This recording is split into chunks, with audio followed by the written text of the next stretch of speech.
This episode contains mature language and situations. Listener discretion is advised. You wake to the sound of a train. The clack, clack, clack of wheels. In the distance, is that the sound of birds in a forest? No. It's angels in a choir. Or is it demons from hell? It doesn't matter. You have no memory of how you got here. All you know is that you're lost, and that now you belong to the Grey Rooms.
Good time zone, roomies.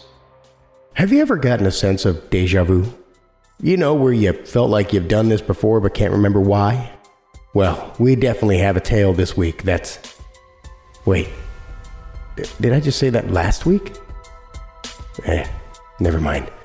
Join us as author Christina Delia tells us a tale that... Wait, didn't his author appear last week? Yeah, the rooms seem to be having an effect on me this week. Sorry, guys.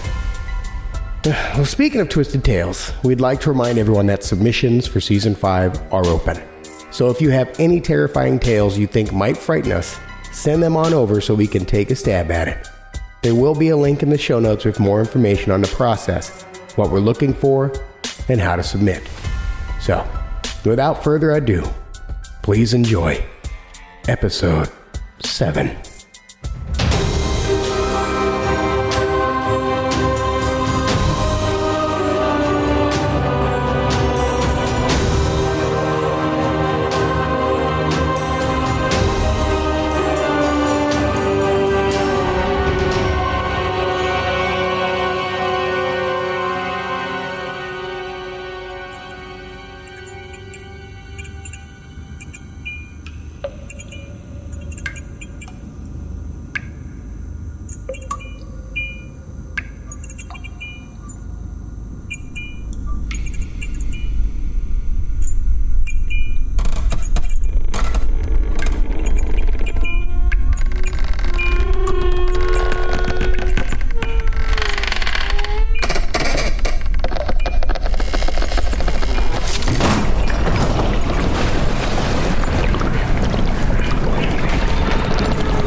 I was beginning to understand, experientially, why the guests were always so out of sorts when they returned from a room.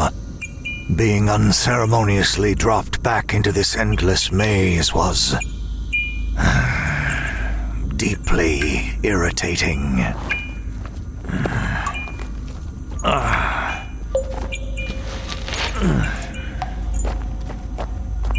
I cautiously got to my feet, looking around warily in the darkness. No birds. It appeared I would have a few moments of calm before the madness began again.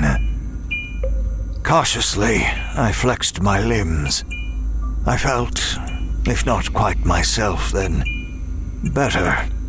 My mortal shell had been injured severely by the Warden's visitations, with the exception of my eye, which appeared to be well and truly gone. I finally felt whole again. All thanks, it seemed, to the Grey Rooms. The irony of a jailer made whole by time within his own prison was not lost on me. Raymond. I called out into the darkness. Raymond?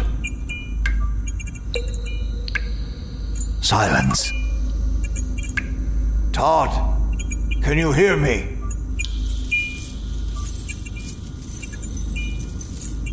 Nothing. Wait. No. Not nothing. In the distance, I heard it. The sound of chains. I didn't pause. I didn't wait. I turned. And I ran. Bob, did you miss me? Bob? I should have known. After escaping him twice, the Warden wouldn't be content to leave the dirty work to beasts. He'd want to deal with me himself. Once again, the Warden stalked a hapless victim through these grey and unrelenting halls. Once again, I found myself on the run. Where are you going, buddy? You know there's nowhere to go. Are you hoping to find another door? Oh, well, bad news. I still don't know where you managed to find them down here. But that's not going to happen again. I've made sure of it. I found myself dealing with a paradox of success. I finally felt strength in my limbs once again. I ran with long, looping strides. If it came to it, I thought I might be able to hold my own against his assault, for at least a little while. And yet, now that I'd finally had time to recuperate, I found I very much did not want to be torn apart by his rusty blades. Not again. And so I ran. Why run, old friend? You know how this is going to end. It always ends the same way. With you and I. I didn't bother to respond. He would flay me alive now or later. It was just a matter of time. True. But for the first time in a long time, I felt some of that old fire return. I'd been so tired for so long. I didn't care if I succeeded. I wasn't going to make it easy for him. As I rounded yet another corner in this endless grey maze, I heard a familiar sound. And despite my situation, a tight smile slipped onto my face. Todd. Mercy, run! Don't let him get you, what? Todd, get out of here, you little worm. No, sir. Not this time, sorry, Warden. When I get done with Bob, you're next. And this time, I'm not going to stop. I'm going to rip your soul apart and throw you screaming bloody meat into the pit. To burn and burn and burn. You know, Warden, after all this time, all your threats about meat and burning, they're just not that scary anymore. Respectfully, sir, eat my ass, you fucking psychopath! As amusing as this exchange was, I felt my lungs start to burn. The Warden's fury would carry him further, longer than my determination. Todd, I could use some help down here. I know. The plans come together, don't you worry. What plan? Just follow my directions, all right? I've got to get you to, just go where I say. Up ahead, quick, take a left. And so began one of the strangest experiences of my long life. As I was pursued like hunted game through the unending corridors of the Grey Rooms, the man I once kept imprisoned guided me through its twisted, benighted halls. All the while, like a hound who had caught the scent of blood, the Warden gave chase. Just give in, Bob. Just give in. I can torture you while you're fresh, or torture you while you're tired. Doesn't matter to me. Without Todd's directions, I would have been hopelessly lost. I rounded turn after turn, past door after door. This original construct was a template, the blueprint we used for every version of the rooms since. It was, of course, why to this day we still called them the Grey Rooms. Now I was struck by how simple they were, how uncomplicated. A callback to a time when my thoughts fled as my feet found themselves cemented in place. At the far end of the hall stood a relic I thought long since destroyed. What in all the hells? Todd, is this... Oh, good, you found the gate. At the end of the hall, the corridor widened out to a massive chamber that I knew for certain had not been part of the facility's design. Dominating the chamber was a single, massive, wrought iron gate. I was staring, somehow, at the front entrance to the Iron Keep, the iteration of the rooms which had been Todd's prison. How? This isn't possible. Look, it's complicated. I'll explain later. You've got to get the gate open and get inside. Warden's coming up fast. I jogged to the base of the portcullis. The Iron Keep hadn't been much of a step up from Raymond's prison. Just a flagstone maze with a few common rooms to keep the guest amused.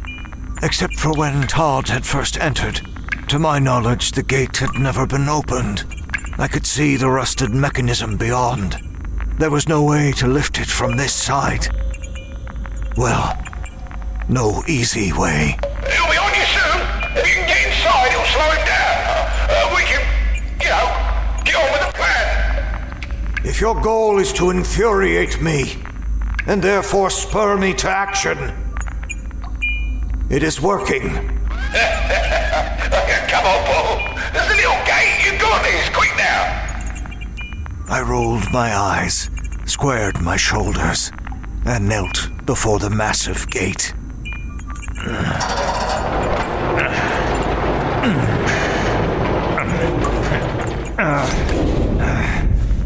My mortal form had been refined and improved numerous times over the many years of the project.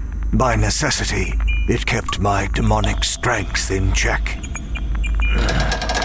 When I'd been removed from the project, the Warden had insisted on keeping me in the shell I'd crafted for the Admiral's time in the rooms.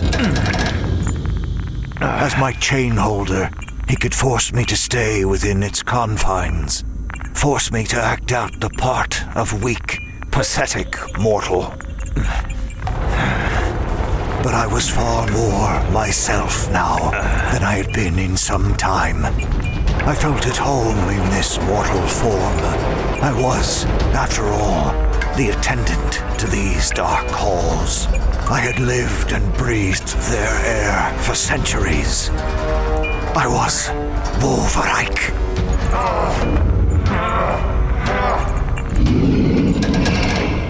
And I was not going to spend the rest of eternity down here as the Warden's plaything.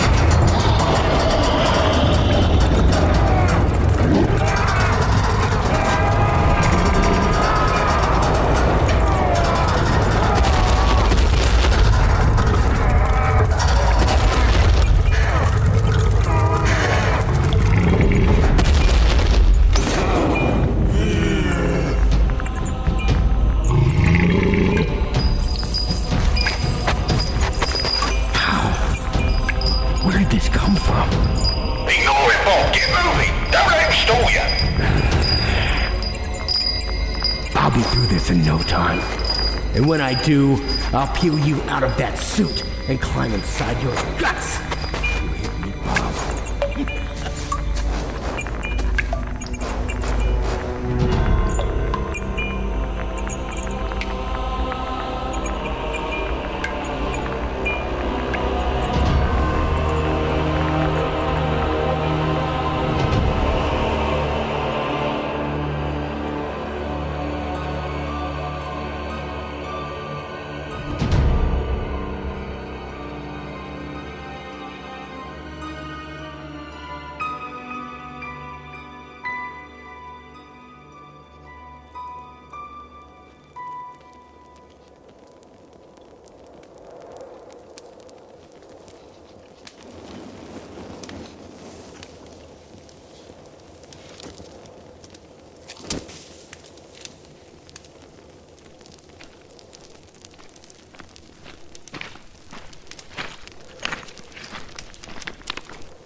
Within the old keep, the odd torch still guttered in iron sconces upon the walls.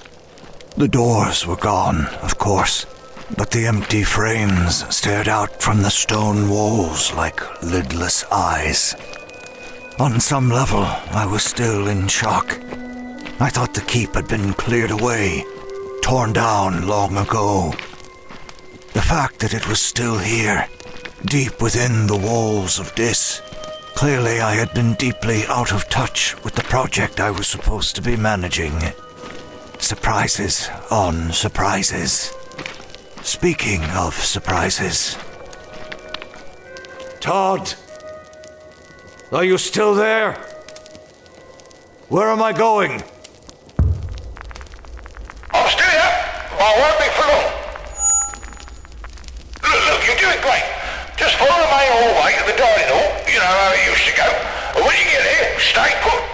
It'll take the warden a good while to get into the keep. You'll have to go the long way round. I'm going to bounce out of here, and I'll make my way down to you. Might be a tick or two. I have a feeling things will be a bit hairy between there and here. Just sit tight, okay? I'll see you soon.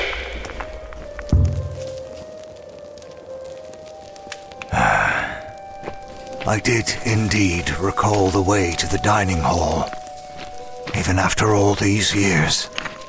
The main corridor of the castle was enormous, a cavernous chamber that just went on and on. As I walked, I mused about the decades I'd spent in this structure, the number of times I'd tried to wrangle Todd through one of these doors, the number of times I'd had to collect his broken, bloody remains from crimson-soaked flagstones. My exertions at the portcullis and the stress of the day weighed upon me. My stride slowed.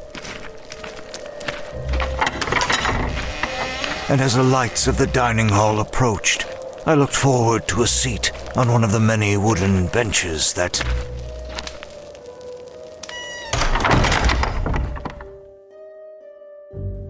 I stopped, struck dumb for the second time today. The enormous room had, at its center, a pair of high-backed chairs, the royal thrones for the king and queen of the keep. They'd been useful props during Todd's time within these walls, but had sat vacant, gathering dust since his departure. That was no longer true. The king's throne had been toppled. It had fallen from the dais upon which they sat, broken into pieces on the flagstones. A figure sat atop the queen's throne, a familiar figure. She saw me, standing in the doorway, and stood. Her hair fell to her shoulders, and her clothes hung like royal finery from her petite frame. Her eyes burned with intensity, but, incredibly, she was smiling.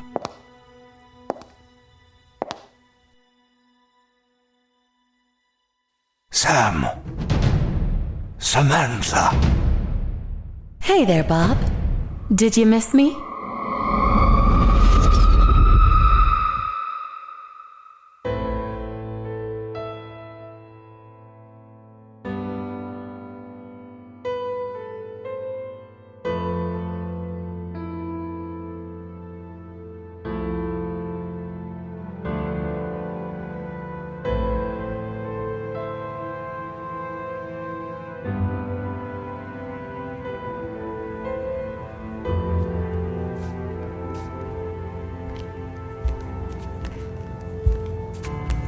It was the same dream again. My high school boyfriend, A.B., climbing naked into bed with me. The red wedding dress. My friend Tanya wore a red wedding gown when she got married. Red dresses are good luck. She had a tea ceremony, too. You know my dress is white lace. You were there with me when I found it. We did everything right. White gown, and we drank champagne at the bridal salon. That champagne was just okay. More likely it was Prosecco, honestly. We didn't see the bottle the bridal clerk poured from. You're too trusting, sis. Can we get back to my dream? I hated being called sis.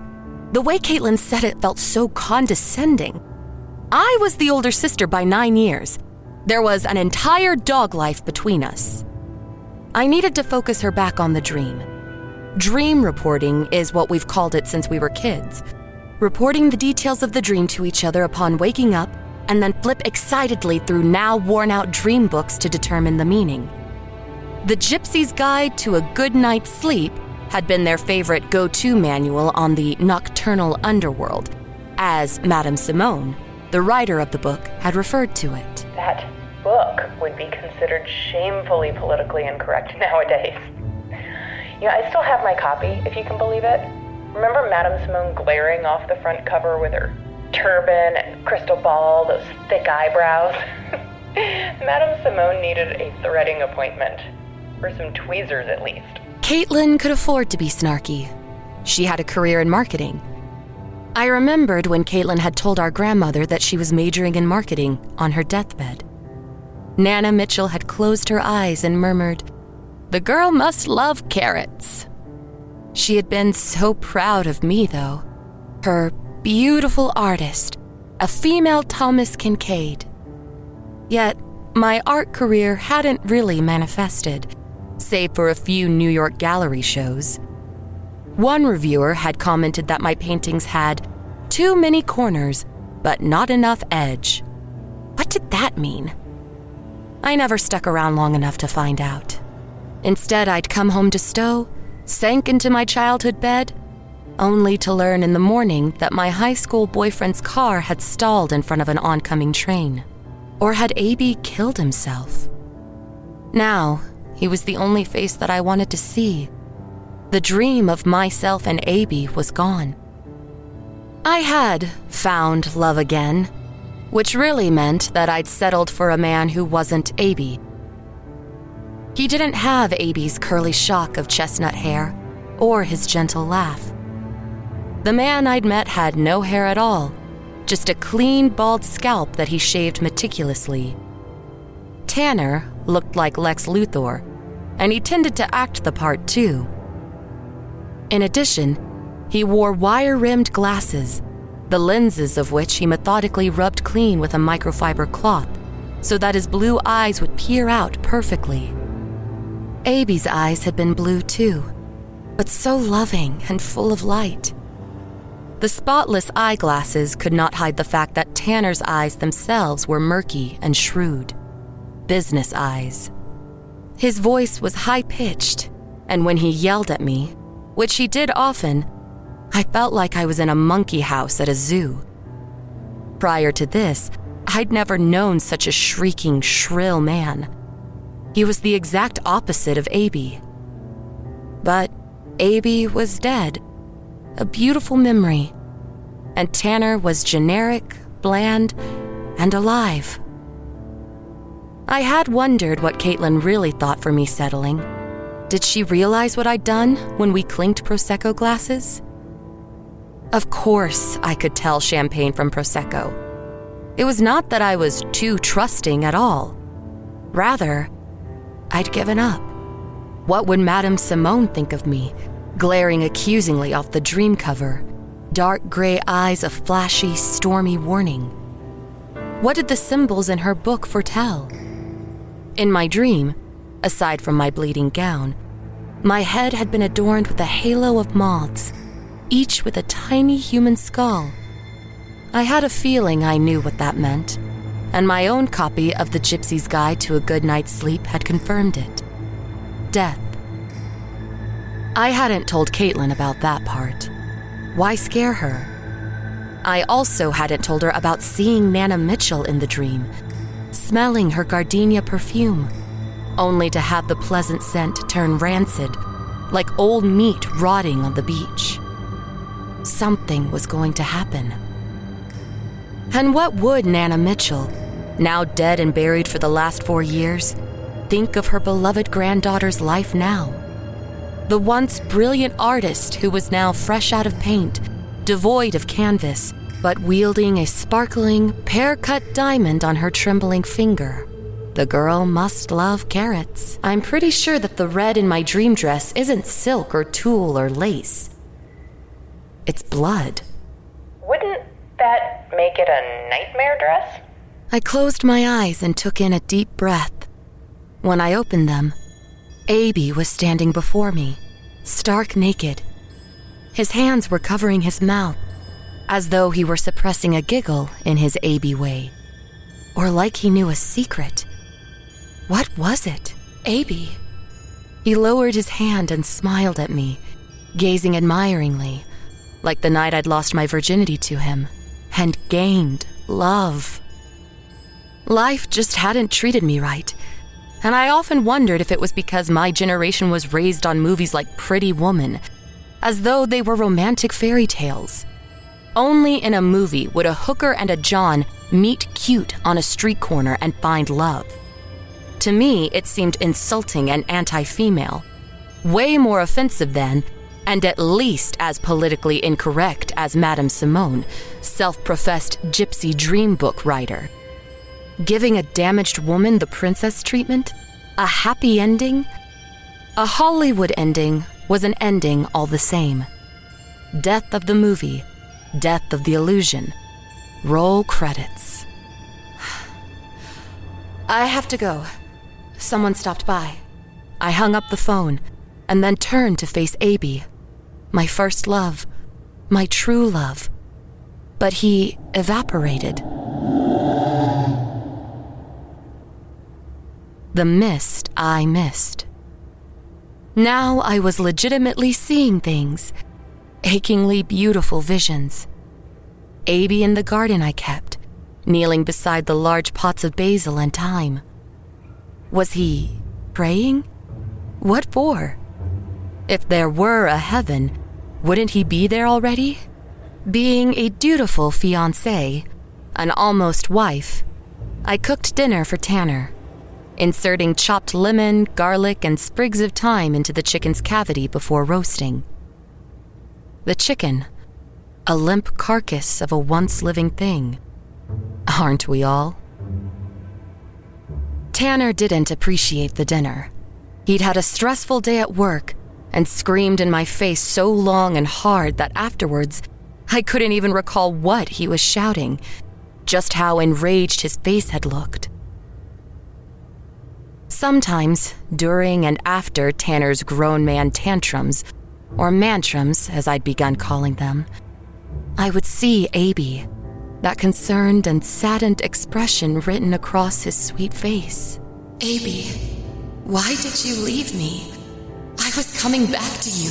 Maybe it was all that talking with Caitlyn about the dream reporting of their youth, but that night, I dreamt of being back in the red wedding gown. Everything was black and white in the dream, as though in a fuzzy old movie. Everything, that is, except for the red wedding dress, which had started dripping. I stood outside of myself, maybe as a soul, and watched my body perish. Red blood droplets hit the black and white floor, becoming black too. I saw, from my assumed soul's perspective, that I had lacerations all over my body, deep wounds. I watched myself fall into the bed. It looked like a bed in a hotel, a honeymoon suite. Call it intuition, but I knew it was time to call the wedding off. The deposit on the catering hall, the cost of the gown, it was all immaterial, flimsy, and irrelevant. It didn't matter. Tanner didn't take the news well. He shoved me, hard, for the first time in our relationship. flung me like a rag doll across our apartment.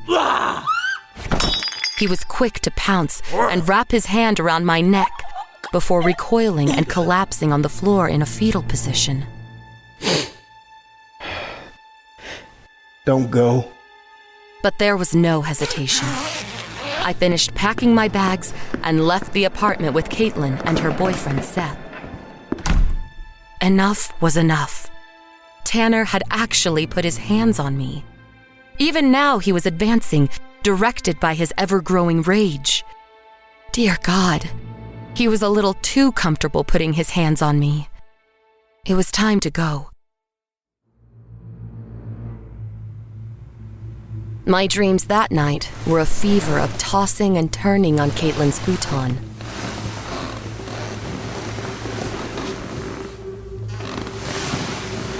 The last time I'd slept on a futon had been curled up naked with Abby, like we were John and Yoko.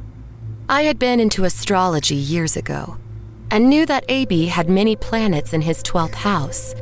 His sun, moon, Jupiter, Venus, Mercury, and black moon Lilith. 12th house astrological synastry was considered mystical, a karmic soulmate connection. Was this why I kept seeing my lost Abby in these astral projections, these dark visions, these enticingly dreamlike yet foreboding manifestations? What was Abby trying to tell me? In tonight's dream, Abby kept darting naked across what appeared to be a hotel room. It was definitely a honeymoon suite. There were rose petals scattered on the bed and strewn across the thickly carpeted floor. These were intermingled with the dark drops of blood that fell like dreadful confetti from a wound on my torn side. I could see exposed organs, but someone wasn't done with me. I was being butchered. The shine of the blade glinted in the light. Then, the blade glistened with blood. My blood. I could envision Nana Mitchell and Madame Simone sitting on the floor in the middle of the hotel room, bat candles glowing and melting down around them. A pentagram was drawn in the middle of the room, in what looked like more of my blood. When I took a closer look, I could see portions of my entrails form the figure too.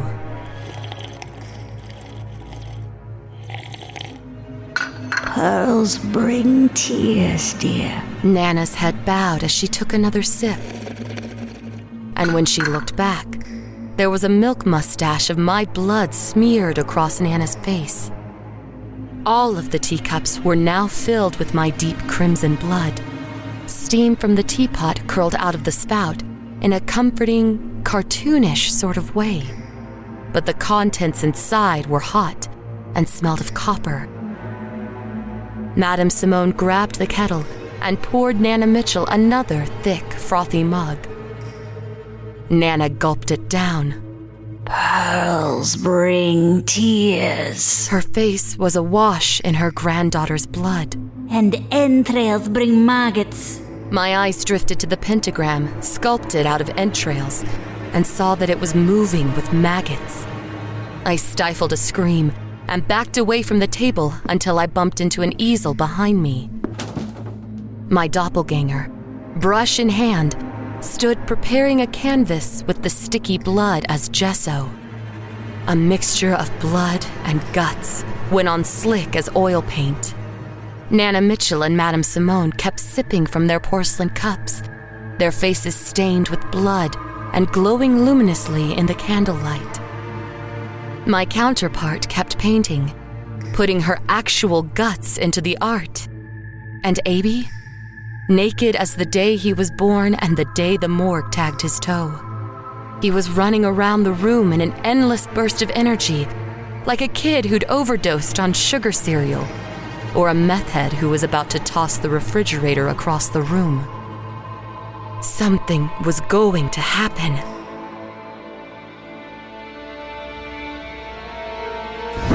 I awoke from the dream and saw Caitlyn standing in front of me, frowning and holding my red, dripping wedding dress.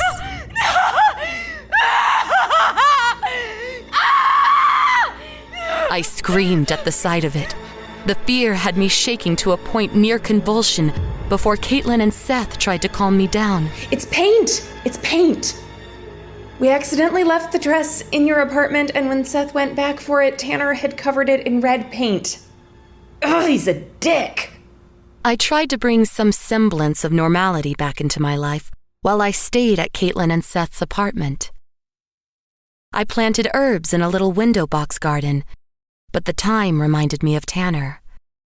I started losing weight and jumping at the slightest noise, either because I feared that Tanner was coming to get me or that Abby was going to suddenly appear.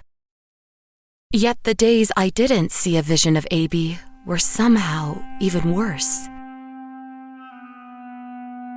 The life we'd once dreamed of would never be, yet in death, Abby had remained so loyal and true.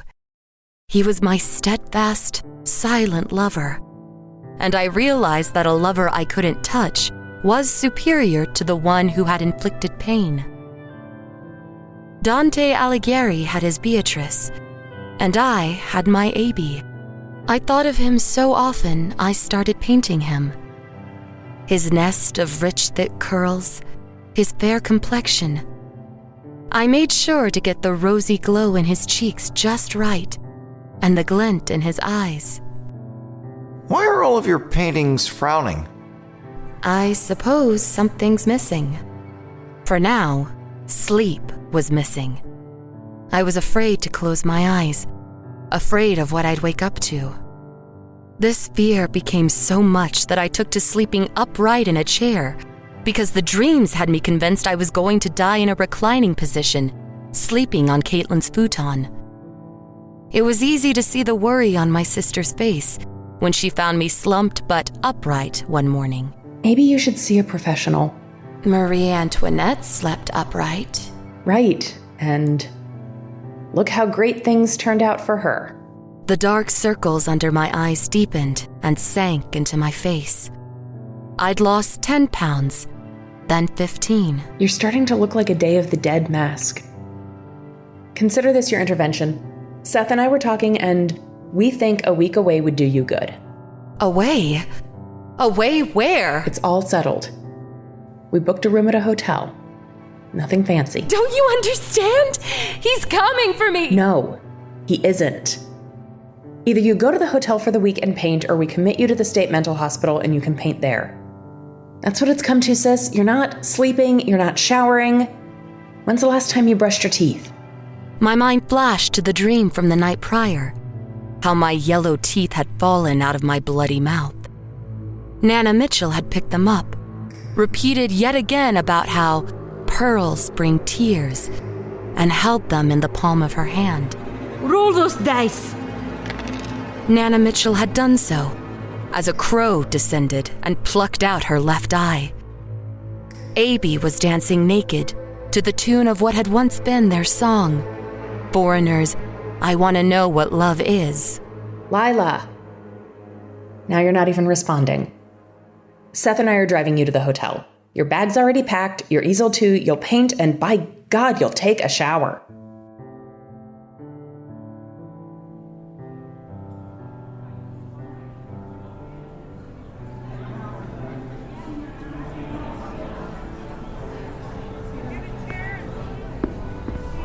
Congratulations. We've just had a cancellation, and you folks are going to receive an upgrade to the honeymoon suite. Oh, it's not for us. It's for my sister. Isn't that great, Lila? More room to paint.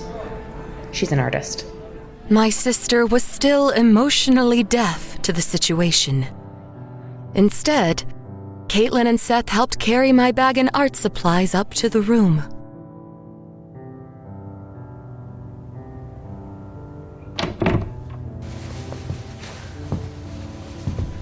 This looks nice. Take a look around, sis. I've seen it already. Every night in my nightmares. Oh, will you stop? Here is an opportunity to really reclaim your life after Tanner. I don't think Tanner was so bad. Maybe you guys could work it out. Seth, be serious. Men. Caitlyn, she doesn't look so great. I know, Seth. Lila, you look like Nana Mitchell did at the end. The end. I told the front desk to send you up a cheeseburger, medium well, with pickles, barbecue sauce, and a side of onion rings. Oh, and a chocolate shake. All your favorites. I'd hug you, but frankly, you stink, sis. Make sure you get a shower. With that, Caitlyn and Seth hurried themselves out of the room. The honeymoon suite door clicked shut behind them. I set up my easel and began to paint, as Caitlyn had instructed me to do. I didn't want to be a burden to my younger sister, any more than I already had been. I just needed to absorb myself in my art and wait for the inevitable.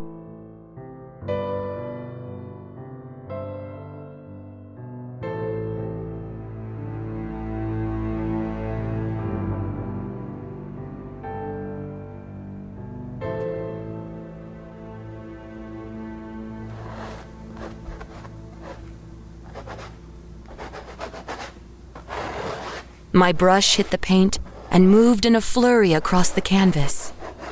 Before long, I had completely lost track of time.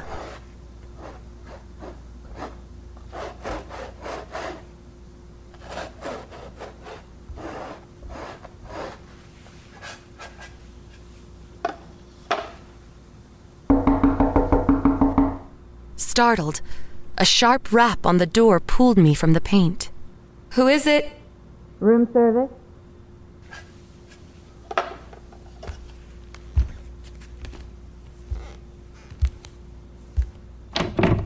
I opened the door to a hotel server with my cheeseburger supper. It looked good, but I could only stare at it. I couldn't bring myself to eat.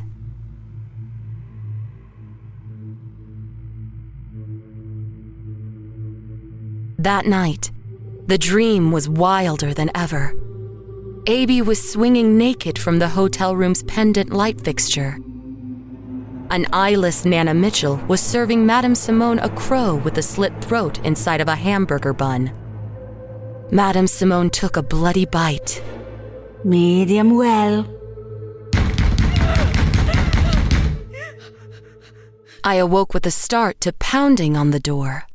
I sat up straight in the chair, doing my best to avoid what I was convinced was to be my deathbed. The honeymoon suite's California king. Ugh, room service, I thought dully. Pulling myself up, I made my way to the door and swung it open. Tanner was there, on bended knee, presenting me a ring box. It's a promise that I'll be better in the future. No. I mean it. It's a pearl. How did you know I was here? Seth told me. Don't be mad. He's rooting for us. That guy's a born romantic. Just like me, he believes in true love. Out of the corner of my eye, I could see Abby, swinging on the light fixture. Help me! Tanner was upon me in an instant, a rough hand covering my lips. He pushed me violently over to the hotel bed, my would-be deathbed. No! I looked up. There was Abby, standing next to Tanner. Only Tanner didn't seem to notice. As long as I stayed out of that deathbed, I had a chance.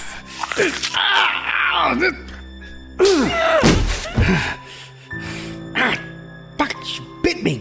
Fuck. God damn. Fuck. Fuck.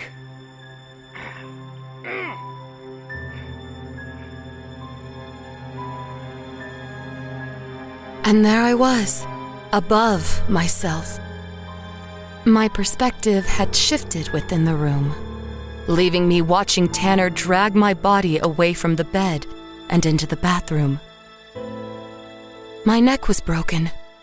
The way my head bobbed and the angle at which Tanner placed my body into the heart-shaped tub made it all too obvious. Despite the rasping gurgles of the breath that escaped from my throat, I wouldn't be making it out of that room alive. My visions hadn't been of a deathbed at all, but a death tub. I only had to wait for my final breaths. Who could have predicted these things? Who would have been capable of deciphering these dream state warnings? The nocturnal underworld, as Madame Simone had called it.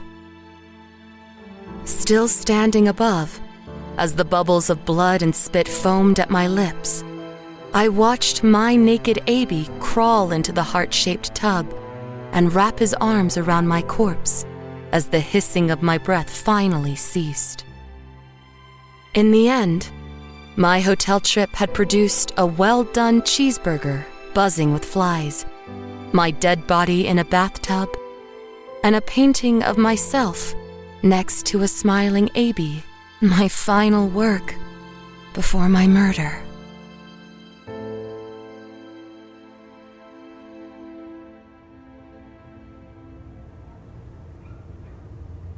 The wind howled through the open windows of the apartment, a large gust knocking The Gypsy's Guide to a Good Night's Sleep off the bookshelf with a hard thud.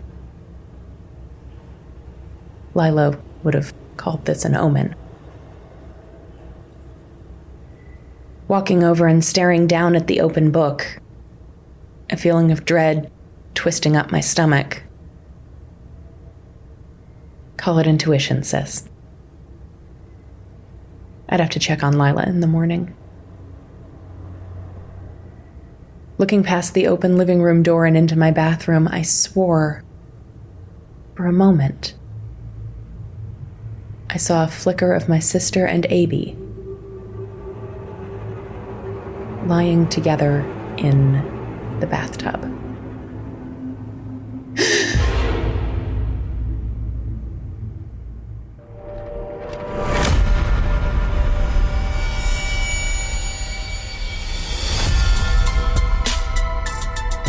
Deathbed, written by Christina, Delia, with performances by Sarah Ruth Thomas as Lila, Erin King as Caitlyn, Jason Wilson as Tanner, Graham Rowat as Seth, Erin Lillis as Nana Mitchell, and Madame Simone, and Kelly Nineltoski as the front desk clerk. Did You Miss Me? Written by Michael Zenke, featuring performances by Graham Rowat as Bob, Jason Wilson as the Warden, Alistair and Mackey as Todd, and Sarah Ruth Thomas as Samantha. Musical compositions by J.M. Scherf. Episode artwork, web development, and creative direction by Cassie Pertit. Social media and Patreon management by Brooks Bigley. Videography is by Hale Scherf. Community management by Tori Miller. Audio engineering and sound design is by me, Jason Wilson. What a wonderful episode that was. Just when you think you can escape fate, it always seems like it's trying to find you. Much like the Grey Rooms. Speaking of our patrons, we would also like to take the time to thank our patrons once again, and to any of those who have taken the time to leave us a 5-star rating and a review. Those reviews keep us at the top of the charts and makes it easier for more twisted souls to find the show. Patrons like Sandy King Carpenter, Teresa Tabor, Queen Cam, C.M. Peters, Matthew Smith Deal, Nude Noodles, Ellen Houghton, Eric Phones, Jackal Bot Snows, Lynn Browning, Patrick Stewart, Ronan Kumori, Katie Tatry, T.J. Hodder, Amanda Siegfried, Annalise Belladonna, Arthur Unk, Dustin Armstrong, Evan Jaffe, Gage Mecro, G.T., Jason Porras, Joanna Walker, Kelly Bear, Meg Pexon, Michael Krebs, Mick Paul Jims, Nightmare Rabbit, Puss Vagine 69, Richard Wright, Riley Warren, Ryan McGann, Scott Johnson, Talisha Gallman, The Good Prof, Zektros Veraskul Shaktolas, Doozer Pendon, Aaron Anthony, Adam Poston, Amy Nikolai, Aura Hart, Colton Quickle, Ellie Dowell, Emily Cullen, Eric Pritchard, Harrison Lively, Julian Rether, Ken Wilson, Klaus H., Laura Lupinetti, Mesa, Mary Jane Dillaboo, Megan Pruitt, Michael Velez, Mitch Garretts, My Ex Does Porn, Paik Carey, Ramius, Rorschach of Flesh, Ryzan the Mad, Sean Gary, Serena Eli, Spirit Live, The Undisputed Baron of Disneyland, Wolf Delta Pi, Taylor Williams, Andrew Sitko, Chase Penix, and Jennifer Epps Jackson. The Grey Rooms is also streaming for free on Spotify. Just get the Spotify app or open the browser and search The Grey Rooms. We here at The Grey Rooms love our fans and want to give back to you in the best way we know how. We have a lot of fun things to show you, and we hope that you like them. You can find out more by joining us on social media. You can find us on Instagram, YouTube, Reddit, Twitter, and Facebook. And we took your advice and extended an olive branch to all of the tortured souls who have passed through the rooms. Our emotional support group is always looking to help you with all of your needs. And don't forget about our merch store. It's full of epic designs and logos for you to sport, showing the world that you are a survivor of these very rooms. All of this can be found in the show notes and on our website at thegrayrooms.com. And once again, I need to go back to the Discord channel. The greatest group of individuals you ever hang out with. We have another movie night coming up this Saturday, the 15th. So if you want to be part of that, go ahead and jump on to patreon.com/thegrayrooms and find the tier that's right for you and join us. It's a lot of fun, I'm telling you. I swear, we always have a blast. Plus, we're getting some gaming nights under our belt recently, so jump on over there and join us on that as well. And if you can't do the Patreon right this moment, well, just jump onto the Discord. There's so much there for all. Seriously. If you're not there, I can't say this enough, you're missing out. But episode 7 is in the books, and we have a lot more to go before the season is a wrap. So with that being said, there's a lot of work to be done. I'm going to get to it. So thanks again, and we'll see you next week. This has been a Grey Rooms production. Copyright 2020.